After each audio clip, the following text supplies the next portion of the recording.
kind of reasons like this that I started this whole YouTube page. People have recommended this band to me, so I decided to finally dive in and have a listen to their latest album. And I was pleasantly surprised. So let's find out what all the hubbub is.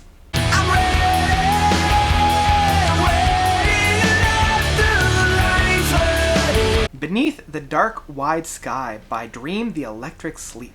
So Dream the Electric Sleep is a newer progressive rock band that came out of the woodwork around the 2009-2010 era. These guys blend a lot of different sounds, and this is kind of a sound that the progressive rock landscape really enjoys nowadays. But I find with Dream the Electric Sleep, there's a little bit more emphasis on creating atmosphere and creating tone.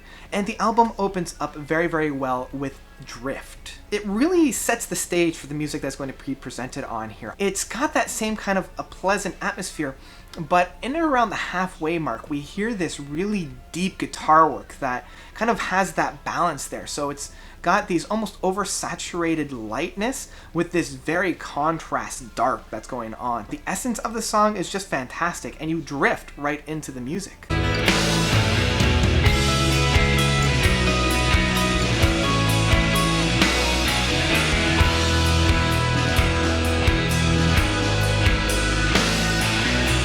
And so now we come into the second song of Let the Light Flood In. We get introduced to Matt's lyrical styles and Matt's vocal styles as well. And I'm also kind of thinking to myself, this is very accessible as well. And it might just be because it does sound quite a bit like a lot of other bands that have kind of come around today. Like, it's really planted in today's music. Like, it really feels like it is from today.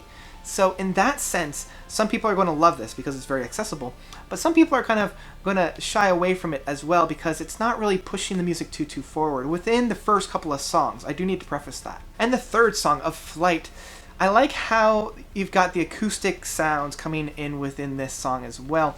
And this is almost more of like a ballad kind of a feel. Flight is a great title for this track because you do feel like you're flying through the air. You do feel like you are in flight. Now, a great example of that balance between the light and the dark is We Who Black Out the Sun. This song starts off very light. And when I say light, I mean that in all sense of the word. I mean light as in weight and light as in brightness. But then about halfway through the song again, much like the first song of Drift, it starts to get a little bit darker, and so that blending and shifting of sound within that, and the progression that we hear within that song makes my heart melt as a lover of progressive rock. And, up until this point, I was kind of wondering why this band was getting the label of progressive rock, because I wasn't really feeling it as much as a lot of the other bands that were getting it. But then once we come to this song, I can finally find out, okay, this is why they're being labeled as prog. And the next couple of songs kind of bleed into one another. And so these songs, Hanging by Time and Calling the Hand, they're all right, and I don't actually skip these songs, which is definitely a plus, because when I come into an album like this, when we get to the mid-mark and there's not too much being said within these mid couple of songs, I sometimes want to skip them, but luckily here, they're not uninteresting enough that I want to skip them. But once we come into the last psalm, To Silence, this is where I feel the album really picks up. We've got the cricket sounds, and it's really laying the land of like a midsummer night, and it's just kind of that piano and guitar work, and you can almost see like fireflies and whatnot. So that really lays the groundwork for one of my favorite songs of Good Night Sky. And this song, it's rockish and popish enough to be accessible by almost anyone, but also very enjoyable as well. Like, I really dig the grooves. And like I've been saying throughout this entire review, these guys are masters of that lightness and darkness. You've got the electric guitar providing that main drive of the song. But once we get into it, that booming beat that the drumming and the electric guitar provides is just fantastic. And that's where the song kind of gets pushed aside a little bit, and we do feel the darkness of the night there. Good night, I wish we were high as the moon. The stars are carnival lights spinning out too soon. Good night, This then goes into Headlights, which is, I think, more of, I don't know, like, there's not too much to be said about Headlights. It's a fine song, but again, I think it might be taking up a little bit of space on here. I think if they had trimmed it a little bit, this would probably be one of the first songs I would cut, unfortunately, just because it's standing in the way of my favorite song, which is Black Wind.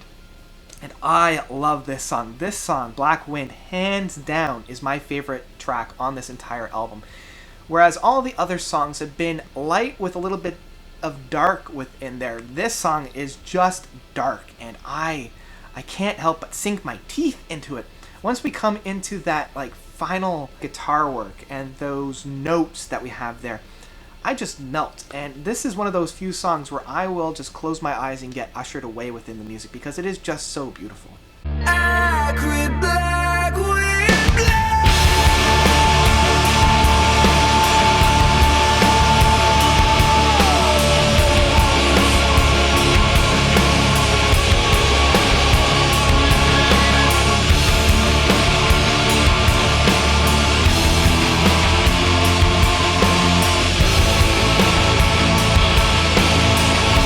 And this leads us right into All Good Things. And I love the fact that this song ends the album because where Black Wind was such a dark song, All Good Things is such a light song. And so, again, we have that contrast that I love. So overall, this album was a great time and one that I kept coming back to. So I would really have to recommend that you download this album. This is one that you'll want to come back to time and time again. So that's about it. What did you guys think of Beneath the Dark Wide Sky by Dream the Electric Sleep? Did you love it? Did you hate it? Whatever you thought, let me know by commenting below. And thank you guys so much for watching. You guys are definitely the best. And until next time, notes out.